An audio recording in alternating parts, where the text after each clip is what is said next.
درود پاک پڑھ اللہم صلی علی سیدنا حبیبنا مولانا محمد و آلہ وسلم صلاۃ وسلام علیک یا رسول اللہ صلی اللہ علیہ وسلم. ٹھیک ہے. سورہ انفال آیت نمبر 10 تک کل بیان کیا تھا. اللہ تعالیٰ جل شانہ نے کہا محبوب یہ جو تمہاری مدد کی ہے یہ تمہاری خوشی کے لیے کی ہے. یہاں تک بیان ہوا تھا. اب آگے اللہ تعالیٰ فرماتا ہے اذ یغشیکم النعاس امانۃ منہ وینزل علیکم من السماء ماء لیطہرکم بہ ویذہب عنکم رجز الشیطان ولیربط علی قلوبکم ویثبت بہ الاقدام. یعنی اللہ تعالیٰ جل شانہ فرماتا ہے جب اس نے تمہیں اونگ سے گھیر دیا اس کی طرف سے چین تھی اور آسمان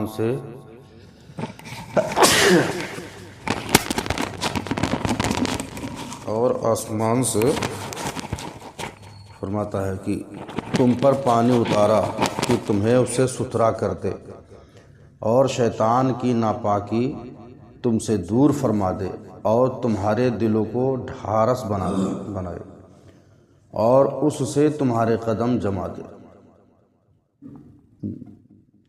معاملہ یہ ہوا کہ جب کفاروں کا لشکر 1000 کا تھا اور مومنوں کا لشکر مسلمانوں کا 313.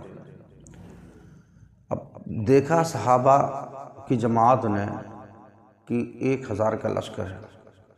چونکہ جس دن پہنچے تھے اسی دن جنگ نہیں ہوئی، جنگ دوسرے دن ہوئی. اس رات میں حضور اسلام نے دعائیں مانگی ہے اللہ تعالیٰ سے. تو رمضان کا مہینہ تھا اور حالت روزہ میں بھی تھے اور کچھ صحابہ کرام ان کی تعداد کو دیکھ کر کے تھوڑا سا انہیں گھبراہٹ محسوس ہوئی اور پیاس کی شدت بھی. تو روزے کے حالت میں تھے، پانی بھی نہیں پی سکتے تھے. تو اللہ تعالیٰ جل شانہ نے کیا کیا کہ صحابہ کی جماعت پر نیند کا غلبہ طاری کر دیا. اونگ کھانے لگ گئی. ہاں، غنودگی کہتے ہیں نیند، اونگ. تو جب نیند کا غلبہ ہوا تو اب ظاہر سی بات ہے کہ جب انسان نیند میں آ گیا تو اب اسے نہ خوف رہا، نہ دہشت رہی اور نہ بھوک اور نہ پیاس. تو اللہ تعالیٰ جل شانہ فرماتا ہے کہ جب اس نے تمہیں اونگ سے گھیر دیا اس کی طرف سے چین تھی، یعنی اللہ کی طرف سے یہ تمہارے لیے راحت تھی، سکون تھا. کہ اگر نیند آ جائے تو انسان کو بھوک کی شدت بھی ہو یا پیاس کی شدت ہو تو وہ سو گیا تو سو گیا، کہتے نا سو گیا تو کھو گیا. اچھا، دوسری بات یہ کہ اللہ تعالیٰ جل شانہ بے شک حق والوں ہی کی مدد کرتا ہے، لیکن کبھی کبھی بطور آزمائش جو ہے کچھ ایسے باتیں ہو جاتے ہیں کہ انسان کو لگتا ہے یار کہ ہم حق پر نہیں ہیں کیا. جب صحابہ کی جماعت نے دیکھا کہ مشرکوں نے جو ہے ناحق ہونے کے باوجود پانی پر قبضہ کیا ہوا ہے اور جو زمینوں پر قبضہ کیے تھے وہ زمین لیبل تھی اور بیٹھی ہوئی تھی، تھوڑی بہتر زمین تھی، اور صحابہ کرام جہاں پر ٹھہرے ہوئے تھے یہاں پانی بھی نہیں تھا، پوری ریتیلی زمین تھی. اور سب سے بڑا مسئلہ یہ تھا کہ دھوپ کی شدت اور پیر بھی اس پہ ٹھیک سے جم نہیں پاتا. کبھی ریتیلی زمین پر جو چلے ہوگے تو اندازہ ہوگا دھوپ کی شدت میں خاص کر. ان کے جو ہے اندر شیطان نے وسوسہ ڈالا تو یہ گمان کرنے لگے کہ کہیں ایسا تو نہیں کہ ہم حق پر نہیں ہیں. شیطانی وسوسہ ہے کہ ہم حق پر ہوتے تو پھر ہماری مدد کیوں نہ ہوتی، جبکہ ہمیں جو ہے نماز کے لیے پانی نہیں، غسل کے لیے پانی نہیں، حتیٰ کہ تیمم کر کے نماز پڑھے تو مشرکوں نے طعنہ دینا بھی شروع کر دیا، کہا تم اپنے آپ کو، ایک تو وسوسہ شیطان پہلے سے ڈال ہی رہا تھا، مشرکوں نے یہ طعنہ دینا شروع کر دیا کہ اپنے آپ کو جو ہے حق سمجھ رہے ہو، دیکھو اللہ نے ہماری مدد کی ہے، ہم پانی پی بھی رہے ہیں، غسل بھی کر رہے ہیں، نہا بھی رہے ہیں، جانوروں کو بھی پلا رہے ہیں، تمہارے پاس تو وضو کرنے کے لیے پانی نہیں ہے۔ اللہ اکبر کبیرہ، ایسے نہیں اسلام ہم تک پھیلا دیا۔ حالت روزہ میں تپتی ہوئی زمین پر پانی کی اتنی قلت کی وضو کے لیے بھی پانی نہیں ہے، تیمم کر کے نماز پڑھ رہے ہیں، مگر اللہ کے ذات پر بھروسہ توکل ہے، اللہ کے ذات پر بھروسہ ہے۔ تو جب اس صورت میں نماز پڑھتے ہیں، مشرکین نے طعنہ دیا تو اللہ تعالیٰ جل شانہ نے اپنے محبوب کی اور محبوب کے صحابہ کی لاج رکھنے کے لیے آسمان سے بارش کا نزول فرما دیا۔ سبحان اللہ۔ ارے وہ کہتا ہے محبوب یہ تو میں نے تمہارے خوشی کے لیے مدد کی ہے، تو پھر وہ خوشی کے لیے قبلہ بدل دے، بارش کا نزول کیا چیز ہے؟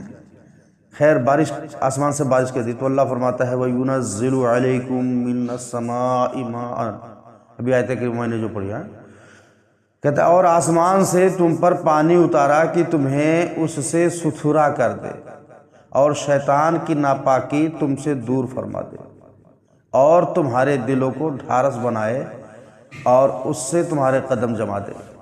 ایک بارش کا نزول ہوا تو اللہ فرماتا ہے کہ جو ہے تم پاک و صاف ہو لو، غسل کر لو، وضو کر لو، اور شیطان جو وسوسہ دے رہا تھا نا وہ بھی دور ہو گیا، اور تمہارا دل جو مطمئن نہیں تھا یا وسوسہ آ رہا تھا اب دل بھی مطمئن ہو گیا کہ نہیں نہیں حق پر تو ہم ہی ہے۔ دیکھو اللہ نے مدد کی، اور ایسی مدد کی کہ ریتیلی زمین تھی، شاید کل میں نے کہا تھا لیبل ہو گئی، اور پانی جب جم گیا تو اب اس پہ چلنا آسان ہو گیا۔ اور جو پہلے سے جو ہے جس جگہ قبضہ کیے تھے لیبل زمین تھی، پہلے سے اس میں نمی تھی، پہلے سے کچھ نمی تھی، اور جب بارش کا نزول ہوا، بارش ہوئی نا، تو پھر وہ اتنا کیچڑ ہو گیا کہ ان کا اس میں چلنا بڑا دشوار ہو گیا۔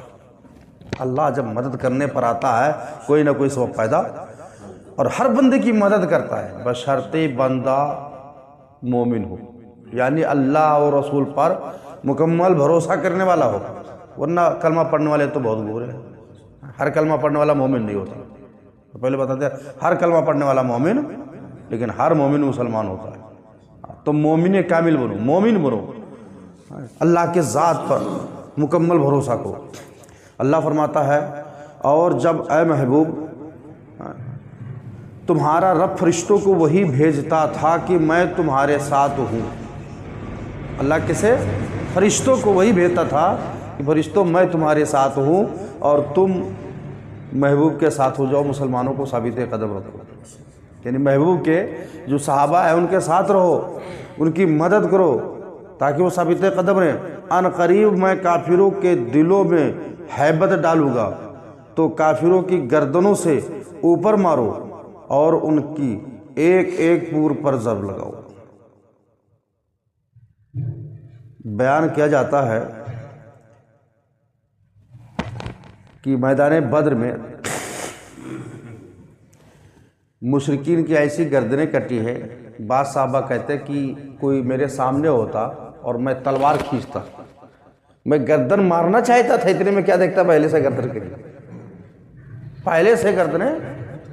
ہاں مطلب لوگ حیران تھے لوگ کہ یہ ماجرا کیا ہو رہا ہے، ہم مارنا چاہتے ہو پہلے گرا ہوا ہے۔ یہ فرشتے تھے، یہ جو 5000 فرشتوں کا نزول ہوا تھا، ہاں یہ فرشتے تھے، دنادن برسا رہے تھے۔ اللہ نے کہا مارتے جاؤ ان کی گردنوں۔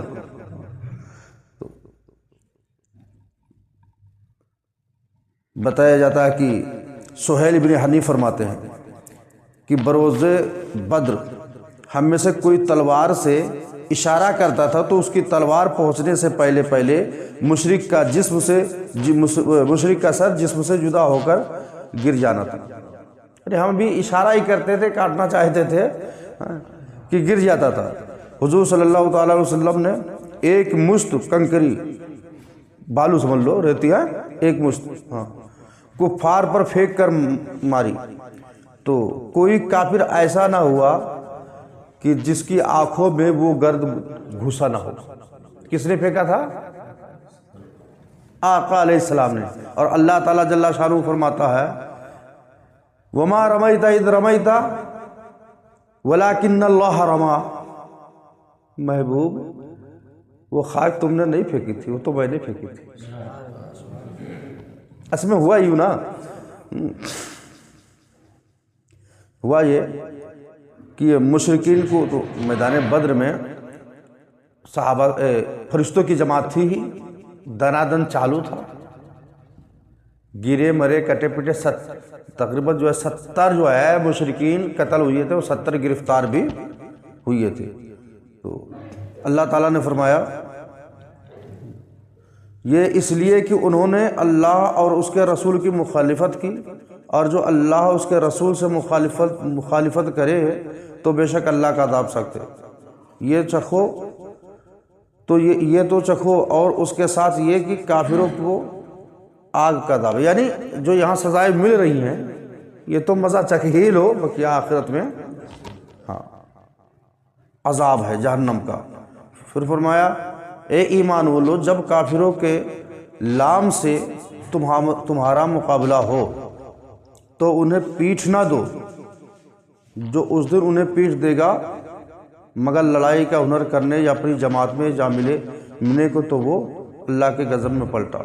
مطلب یہ ہے کہ جب جنگ شروع ہو جائے تو اللہ مومنوں کو کہتا ہے کہ پیٹ پھیر کر نہیں بھاگنا، اگر جنگ سے بھاگے تو اللہ کا عذاب بہت سخت ہے، اس لیے کہ اللہ تعالیٰ پھر ایسوں کو معاف نہیں کرے گا، اور اس کا ٹھکانہ دوزخ سے ہے، اور کیا بری جگہ ہے پلٹنے کی۔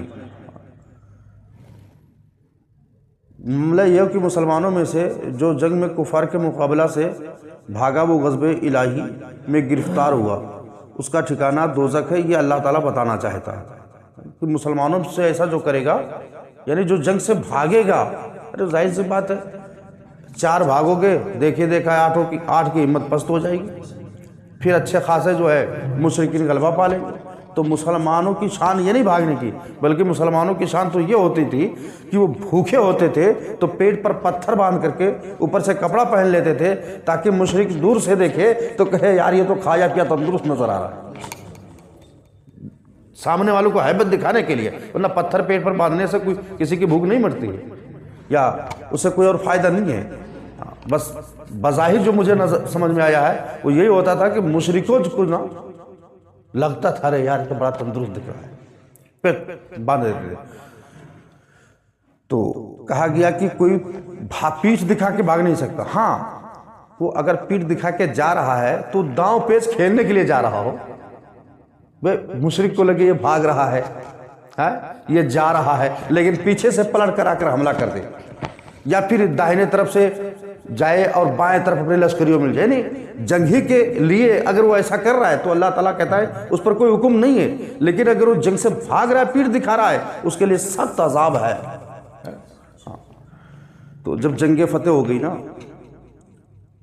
تو اب کوئی بھی کام ہو جاتا تو لوگ آپس میں تبصرہ کرتے نا، یار تو نے تو ایسا کر دکھایا، میں نے تو یہ کیا تھا، میں تو اس کو ناک توڑنے والا تھا لیکن تو آ گیا، ایسے باتیں کرتے نا تو صاحب آپس میں گفتگو کرتے تھے، میں نے اتنوں کو مارا، کوئی کہتا یار میں نے اس کو مارا، کوئی کہتا تھا میں نے اس کے گردن کو کاٹا، آپس میں گفتگو کر ہی رہے تھے۔ اللہ فرماتا ہے فَلَمْ تَقْتُلُوهُمْ وَلَكِنَّ اللَّهَ قَتَلَهُمْ، تو تم انہیں قتل نہ کیا، تو تم نے انہیں قتل، بلکہ اللہ نے انہیں قتل کیا ہے۔